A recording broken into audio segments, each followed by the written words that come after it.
following up what I started 2 years ago when I was appointed by His Excellency the President and given me this docket. And I've been going village by village, MZO by MZO. I started in Chivare, went to Masindi, went to Lila, went to Soroti, I've been to Mitiana, I've been to Wakiso, I've been to many others. I should have been here earlier, but it was not possible because of other intervening work. A minister is not only out there, a minister has other responsibilities. He has to appear before Parliament, he has to appear before committees, and many other things for me. But the core duty of my docket is to ensure that Ugandans are properly served. Apart from the banks, the next thing is the land system. It's the land, the way we store our land, the way we transact. A person who has come to say to do a transfer is equivalent to somebody who is depositing money in the bank on the account. That is money going to his account. So it is important that these MZOs are properly managed. Unfortunately, it is a solid state. His Excellency the President authorized the borrowing of $200 million to set up a land information system, so that the registry and the storage of people's land titles and instruments are safe for those present and for posterity. You know that we can even retrieve titles of people who were here in the 1900s, and things have been safe until recently, when this double titling, this disappearing of titles have started, and now rampant, the graving of land. So I've come here today, interrupted my usual program on the following an outcry that although they are double titling in other MZOs, the Mukono MZO takes #1. That's too much. We are told that banks here in Mukono town, they have cited them. I don't know them, but they are up in arms against the MZO here. And the registrars here are striking also, because what is happening, the banks insist that it is the registrars here who have given them fake titles. That they have created a block, I think 580, then over 530, over another block, and then freehold titles are given. Then those who are given the freehold titles, they get out leasehold titles. Then the leasehold titles on the same piece of land are taken to banks. The banks lend huge amounts of money, and yet that title against which they are taking as security is registered here, and your system doesn't show that there are already other three. There's a mile, there's a freehold, now there's a leasehold on the same piece of land. Billions of shillings are being lost. As a result, they thought they would arrest only the registrars. The registrars have insisted, no, it's not to them, it is the surveyors who are doing it. So the surveyors should also be culpable. There are also surveyors are talking over the cartographers, and I was asking the valuers, what do they value? What are you valuing when you have a title, which is leasehold, but it's coming off a freehold, but then there's a mile down there, all on the same piece of land. That's not what we want, and that's what should happen in 2023 in the Uganda of today, when we have a land information system which costs so much. And we thought the land information system is so efficient that, and it should be, because $200 million was supposed to be paid in over 40 years period. The land information system managed to generate within 6 years, and mark you, it was a 6-year grace period, within that grace period, it generated $300 million. Which means and that was partial, when only half was loaded on the system, when the other half was gone. So the thing should be now going to $500 million a year generated by the system, because now all the payments are reflected on the system. There's no side payment. But now, what we are being told is that here in this MZO, double titling and creating titles in protected areas is rampant here. 2, ignoring the land information system and handling only the files that are not on the system, and abuse of the survey register to create overlapping land interests. Those are the things which have brought me here. 3, utter confusion in the processing and management of files, which is a fatal ground for corruption as files become untraceable. Number 5, and excuse me, madam, you named here, I can't miss words.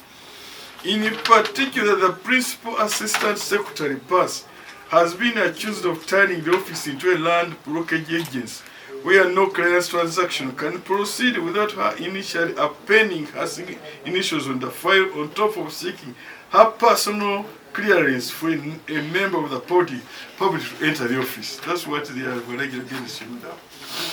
The impunity in this office must be investigated and cleaned up so that the Mukono MZO can serve the public as had been intended. Now, these are the ones I crystallized and passed on to and shared with the General Isoke, the head of the anti-corruption unit in the State House. We had a discussion and agreed that the unit will come and start investigation. And the investigation must cover the entire operations of this MZO, the entire. From here, we've been going through, from the reception here, throughout to the issues of the title. We have a particular case of the forest here. There's land belonging to the Chua family. There's a judgment to that effect. There's the lawyer of the Chua family who turned himself into the owner, who also comes and transacts. There's government land there in the forest, covered the area, which is now being taken by individuals. Those must be covered. In your investigations, I think you heard as I was talking to the surveyor. The surveyor here must work with the surveyor of the district. But I think I was with you when I was at district. They don't work together. The surveyor on the other side has different information. The surveyor on this side there has a different information. Yet it's on the same piece of land. How are we going to serve Ugandans that way? Gentlemen and ladies, economies run on credit. We are insisting on surveying and titling every part of Uganda so that will create wealth, with those titles being submitted to banks for creative facility, which will create wealth. Now, if those titles don't have credibility, what are we handing over to the next generation? Filthy, empty pieces of paper? As I think it's you surveyor who indicated. There's a problem where a fake title is even brought, but there's no survey report. But somebody has signed somewhere. I told you there's as I speak now, I was told of a title which is on the market, but which was made on Lake Victoria.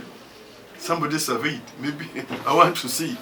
So in your investigation, please interact deeply with the Mukono District Office, with the RDC's office. Because I've been with RDC in various scenarios. And we are getting disturbed with what we see on the ground. With titles popping up, 2 titles popping up on the same piece of land. So in your, leave no stone unturned. Invite the public who have complaints and investigate. I know how thorough you are. That's how we have managed to get on top of those areas. Otherwise, I would be now paying millions and millions of dollars in terms of compensation. But because we work together and with your thorough investigation, we've been able to do a good job. So do a thorough job with the RDC, do a thorough job within here, do a thorough job with the public. So that in the end, a report which comes out will be a template for the entire 22 MZOs of this country. Here, I was disappointed just before I came here.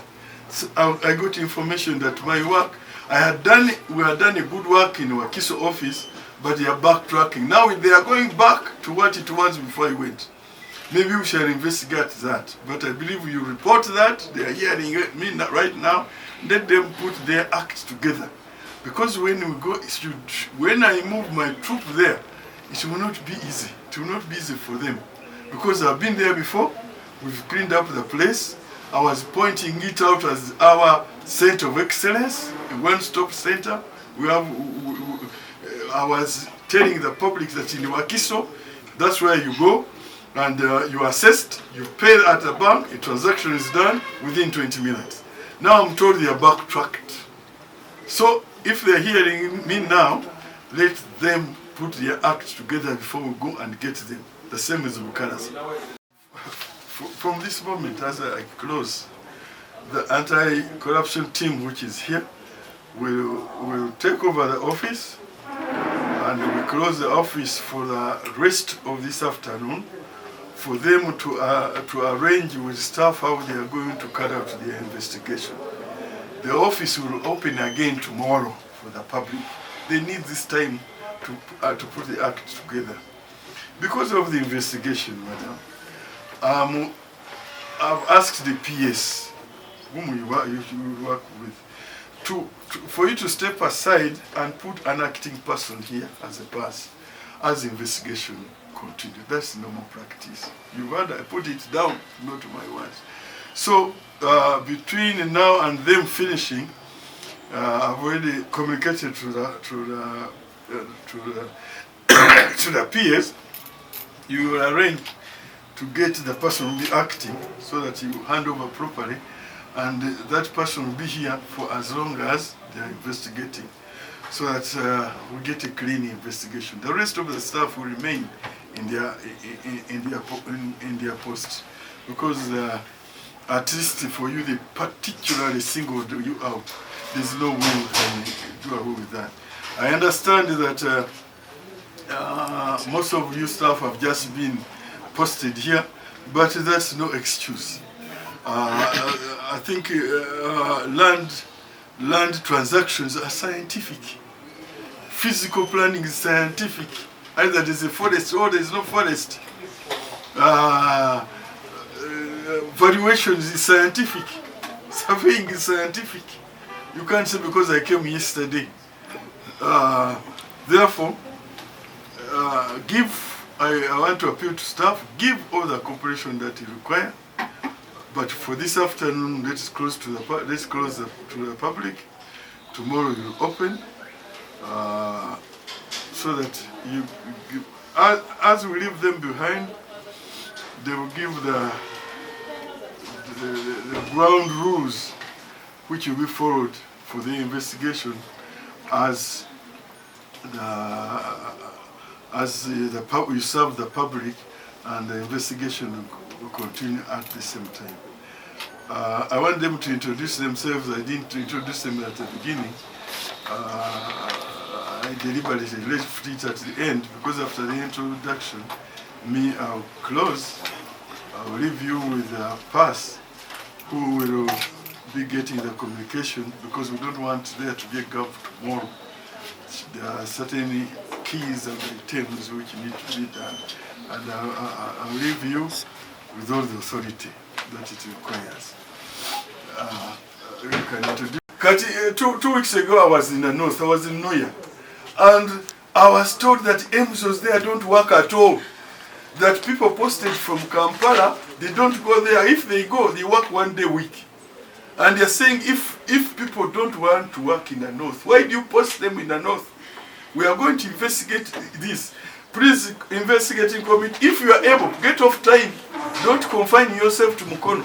We have a problem all over the MZOs, all over the country. Find out. One time I was going to do an uncooperative visit to Ginger, because I was told Ginger office only opens on Wednesday, and then they work that Wednesday and Thursday. Then Friday they go away, they close. There are some MZOs where there is no registrar. There are some MZOs where a registrar works in 3 MZOs.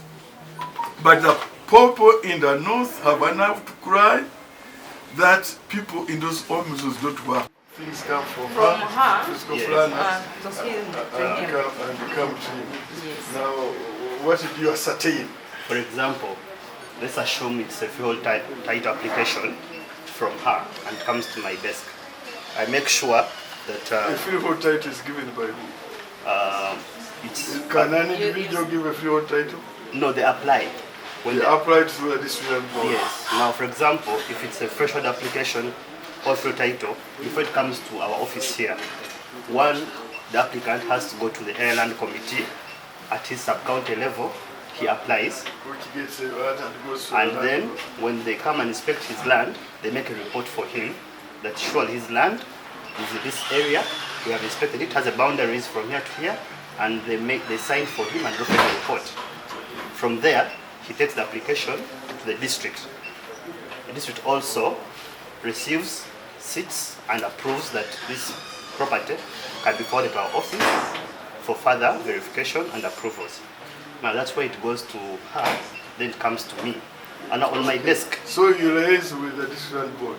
Yes, I mean, we are assistant institutions. So you can you at your level reject titling if you ascertain that, say, the land given by the district board was in the forest, if it was in the wetland, or it was populated and therefore not available according to section 59 of section 1A. It was not. Can you reject it? Very many. If you look through, for example, if you access our work portal, you can see we have queried so many, we have rejected so many, applied for in forest reserves, in wetlands, and I believe there is some change, there is some sanity of late. Okay, that's very interesting. Which means that some of these district boards really don't know their job. Otherwise, there would be no rejection.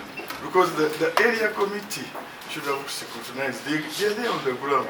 They should have seen that this is a forest, this is the wetland, this is the populated. Therefore, we cannot see, it's not available for allocation.